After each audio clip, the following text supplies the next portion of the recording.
Like with your own bio hair, certain environments are not going to be ideal with hair or a hair system. Working in a dusty or dirty environment like construction sites can be drying on your hair, leaving it with a grit that needs to be washed regularly.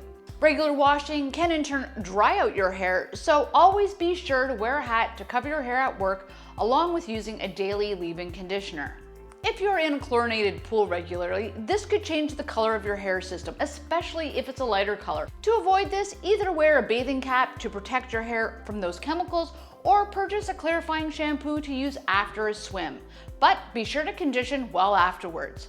Working in a kitchen where there are extreme smells and perhaps grease can wreak havoc on your hair by attaching themselves to the hair, making you have to wash it more frequently. Though wearing a hairnet, bandana, or hat can help with this, you will have to wash your hair more often.